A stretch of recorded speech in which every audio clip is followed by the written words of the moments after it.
Hello there. Welcome to the Saroy channel, wherever you are in the world, and so much love to each and every one of you. How are you doing? I'm doing great, thank you very much, and all the better for spending some quality time with you. So I hope you're going to go and get that lovely drink, because you're going to need it. I've got a fabulous story for you tonight. So before we get started, loads of love to each and every one of you. Don't forget to subscribe to the channel, click the notification bell and the thumbs up. And let's get started with tonight's story.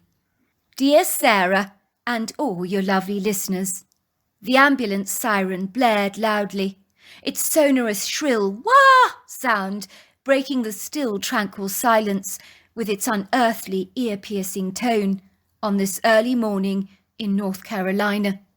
The red lights flashing obtrusively as the vehicle drove speedily through the rural town, opposing any red traffic lights that dared to obstruct its path, while any bystanders, including cars, reluctantly made way for this determined vehicle.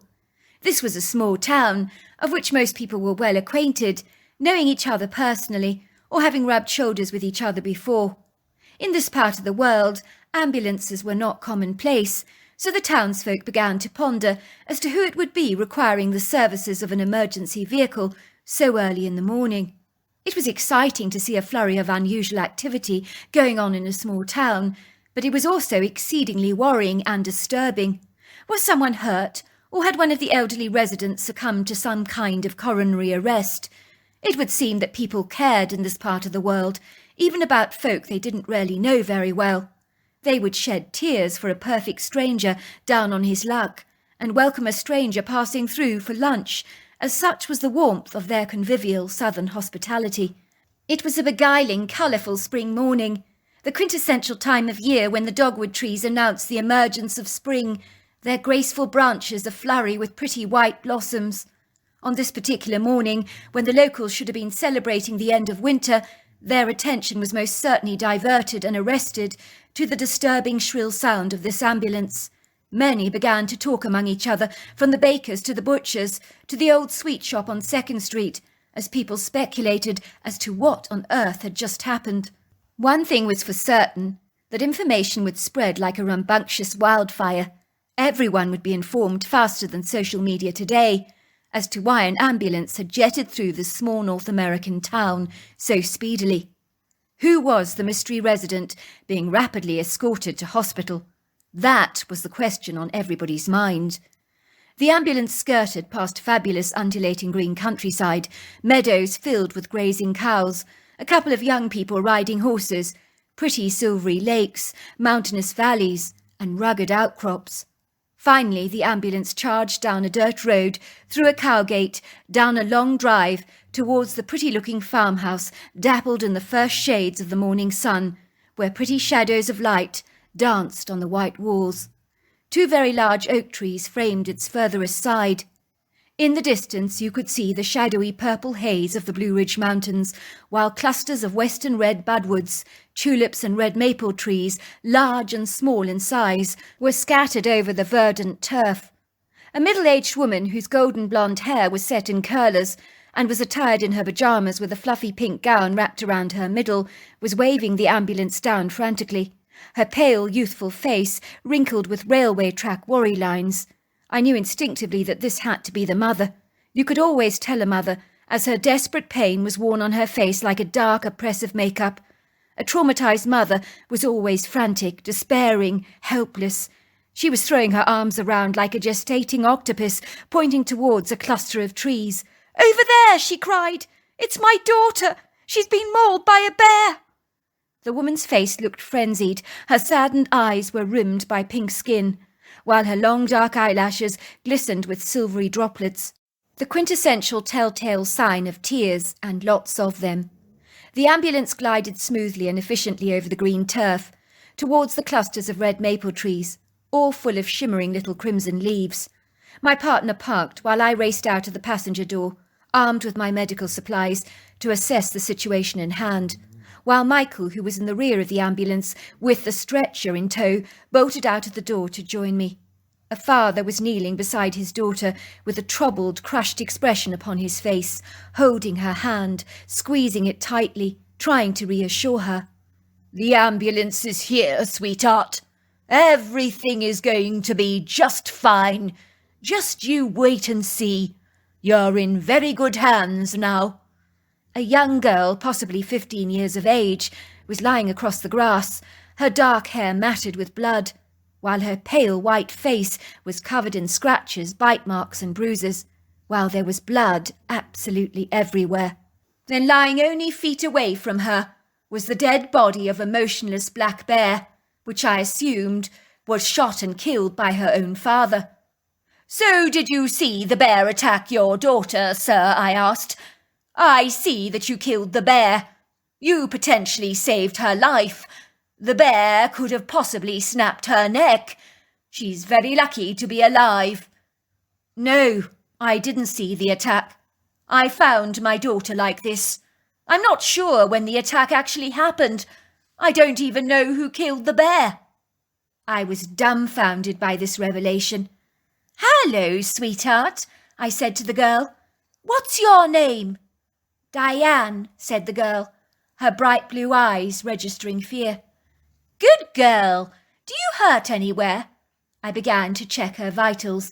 It was clear she was in shock, had been badly beaten up, but I knew if there was any real trauma, it could be in a head injury that needed checking out first, which meant she required very careful, fastidious lifting. "It hurts everywhere. The bear hit me really hard on the head. I blacked out." "Don't you worry about that. I'm going to give you something right now that'll help get rid of that pain for you." I administered some painkillers, putting the young girl onto the stretcher and placing her in the ambulance, where I left Michael in charge to manage her vitals, feeling assured that she was in good, reliable hands. All of a sudden I had a desperate need to relieve myself. This is something ambulance workers don't like to talk about at all, because it's embarrassing. But we're only human after all, and sometimes on the job we desperately need to pee. Sometimes it happens at the most inconvenient times, which is very often the case. I hastily dashed behind one of the trees, beginning to pee and nearly knocking over a large creature in the process, as my long stream of urine ricocheted onto him, wetting him on his lower legs. But he seemed unfazed, if not a little bewildered and rather taken unawares. It was a Bigfoot who had been clearly watching everything unfold from the tree line. I imagined he'd been caught off guard by my sudden desperate need to fertilize the trees. I continued to pee as this creature just watched me, staring at me through his dark brown eyes. Our eyes connected. I was surprised he didn't run away, but stood there watching me curiously, seemingly undaunted about seeing me in this compromising situation. The Bigfoot was so human-like, it was almost uncanny. Many people talk about them looking like apes, but this creature was very human, only much, much bigger, wider, muscular and very sturdy-looking, covered with long, flowing, dark hair with auburn highlights. Nothing prepares you for the size of these creatures. They would easily dwarf a human. This thing was easily over 9 foot tall, 3.5 foot wide on the shoulder circumference, and possibly 800 pounds. It was covered in long, flowing, dark hair, with auburn highlights, as I said before. And if there was anything that reminded me of an ape, it would possibly be the length of the arms that travelled beyond the knees, the unusual pyramid shape of the head, and that was about it. Otherwise, it was incredibly human. Was I afraid? Absolutely not. The creature seemed calm, serene, gentle even. His demeanour was non-aggressive, non-threatening. I noticed he was a casual observer, although his deep-set dark eyes did register concern. Then it hit me like a brick to the head. He was worried, concerned about the young girl. Was he the one that had killed the bear in order to protect her? It was more than a little likely. It would almost certainly explain the deceased body of the bear, lying so close to the young girl. I was eager to find answers. Slowly but surely, the pieces began to fit together, rather like a jigsaw puzzle. I dived into the seat next to my female partner, Anita, who does all the driving, while the other member of our team is a young man called Michael. He manages the patient's vitals on the way to the hospital in the back of the ambulance, which was usually my job as well. But Michael had been an EMT for over a year now and was learning to take charge all on his own. My name is Eric, by the way. At the time of this incident, I'd been an EMT for over 8 years. I was passionate about the job. I had a natural instinct when it came to treating my patients that went beyond my medical knowledge. It was like something in my gut, an inner knowledge, if you like, that knew whether someone was going to make it or not. It was always horrifying when a patient would ask me not to let them die, when I knew well that they almost certainly would. I hated dealing with cases like that, but over the years I'd learnt to develop a steely grit. Otherwise I would fall apart on the job. One thing I never got used to was all the blood, guts and sinew that you might see at the scene of a road accident. You never get used to that. You just can't. You just have to deal with it and not allow it to get you down. On the brighter side of things, you do begin to appreciate the value of life, as it is indeed fleeting. I sat there staring blankly out of the windscreen as the ambulance speedily accelerated through the small town towards the hospital. I became quiet, withdrawn, unusually self-contained. Anita worried when I became like this. I think she sensed that I thought the outlook was grim for the patient in the back, which wasn't the case in this situation. I was in a state of shock from having witnessed a Bigfoot. I was desperately trying to process everything. "Oh dear," said Anita, looking at me with concern on her face. "You think the young girl's injuries are very bad, don't you? You think she has an underlying life-threatening head injury. Oh dear, poor thing. I do hate it when this happens. What a bummer. It's the parents you have to feel sorry for. If that poor mother loses her daughter, she's going to be a mess." "No, actually I don't think the girl has a dangerous head injury," I said. "On the contrary, I think she has a mild concussion and is in a bad state of shock. It's not every day you get mauled by a bear. It's got to be terrifying, let's not kid, especially for a 15-year-old girl. My guess is she's going to be absolutely fine." "Well, if you think she's going to make a great recovery, why are you so subdued? You haven't said a word." I turned around to Anita and said, "That's not what unsettled me. When I went to relieve myself back there, I peed on a Bigfoot."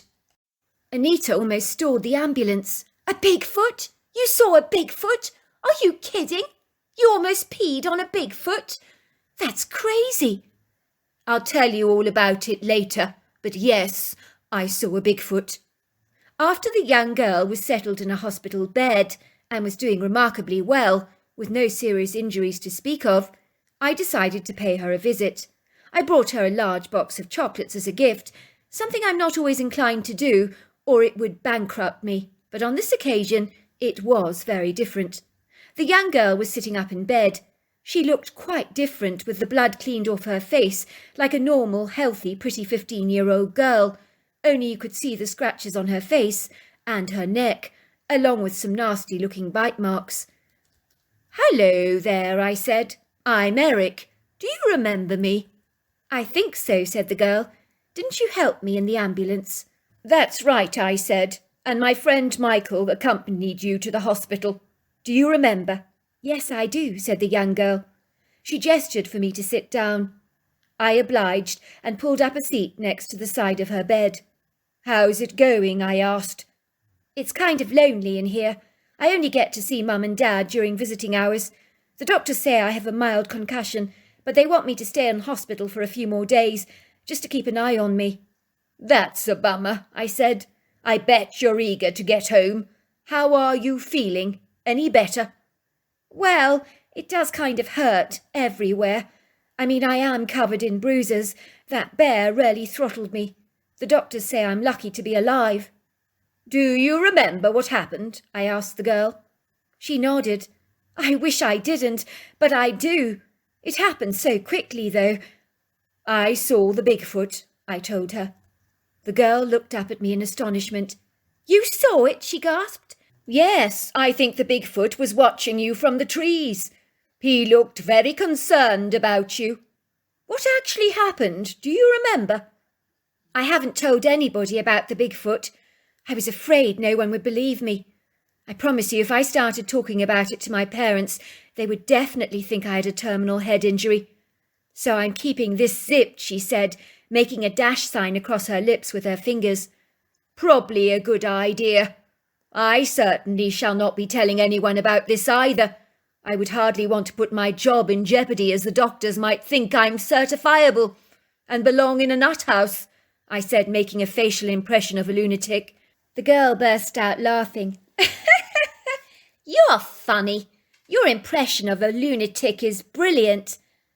Tell me, what happened? I whispered. Your secret is safe with me. Well, I think my parents actually thought the bear attack happened later in the morning, but that's not true. It happened a lot earlier than they think. I must have startled the bear. That's why he became so aggressive. Tell me everything, from the very beginning, I urged. I'm really interested.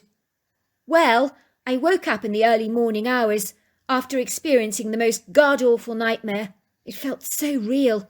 I actually believed it had happened. I dreamt that my Pomeranian toy dog, Dolly, had drowned in the lake. When I discovered she wasn't on my bed, I automatically assumed that my nightmare was true. I started to panic. I was frozen in terror. I bolted out of the back door of the kitchen as quickly as I could, glancing at the clock. I realised it was about 2 o'clock in the morning. I made a hasty dash to the lake. I remember I was barefooted. My feet touched the lawn. The ice crystals of the frost froze the bottom of them. I was beginning to wish I had the foresight to wear shoes, because my feet were going blue, they were so cold. The wind was pretty icy. It was blowing against my nightdress, but I didn't care. I had to find little Dolly. I was very lucky, because it was a bright night, with a full moon, hundreds of silvery stars, so I could see quite well. Fortunately, I did have the foresight to take along a torch with me. I scanned the entire lake, going up and down it with a torch, but everything was so quiet, airily still. If I really stopped to think about that morning, it really was unnaturally soundless. I don't even recall hearing any sounds of crickets or frogs, which is not normal. Nor did I hear coyotes or owls. It was dead quiet. I remember my mind was whirling, racing with graphic images that morphed from Dolly being drowned in the lake to suddenly little Dolly lying bedraggled and limp in a coyote's mouth. I was absolutely petrified, so I bolted through the wooded area, calling out her name. All of a sudden it occurred to me that Dolly could actually be lying on my dirty laundry on the floor of my bedroom. She sometimes does that. So I decided to quickly return home in case she was there. That was when I almost collided into a black bear. All I know is that the bear began to fling me around in his paws. He was lashing my head, biting my face and neck. I could feel this throbbing pain all over my body. Then I heard a huge, discomposing growl. Quite literally the most terrifying growl that I've ever heard in my life, and a loud thumping sound as something bolted through the woods. And that was when out of the shadows the Bigfoot appeared. He lunged towards the black bear, straddling the creature, flattening him onto the ground powerfully, and then he used his hefty arms to wallop the creature again and again. I don't remember anything after that. The next thing I knew is that my head became very dizzy and I became disorientated. I felt lightheaded and confused. I think I must have passed out at that stage. And then the next thing I knew, my father was shaking me violently. I'll never forget that look on his face. He seemed so terrified. I think he thought I was dying. He looked dismayed and distressed that I actually believed I was dying. After all, I didn't really know what had happened to me. That often happens, I said. People telling their loved ones how much they are loved. They believe the person is dying based on how dreadful the wounds appear. Blood can be very unsightly and graphic, making a person's injuries look almost life-threatening when they're just superficial. I remember that on one call-out, I arrived at the scene of an accident where a man had fallen from a small ladder, cracked open his skull, according to his wife. We had been informed that his skull had been ripped apart, so we thought we had arrived on a life-threatening situation where the man's life hung in the balance. We arrived on the scene of the accident. The wife had already called out the father to administer the last rites on him. when all he had was a nasty little gash to the head, nothing more. The poor man told me that he nearly died of terror when his wife was screaming at the Holy Father to hurry up, get on with the last rites. Her husband was about to lose out on going to heaven. He was about to pop his clogs in any second. This was news to him indeed, for he didn't think he was dying, but his wife's reaction to his fall made him conclude that he most certainly must be. He was disorientated and confused by the knock to his head. So they both said their goodbyes to each other. "Wow, that's really wacko," said the girl. "Well, imagine his surprise when the doctor said to him, 'You'll live.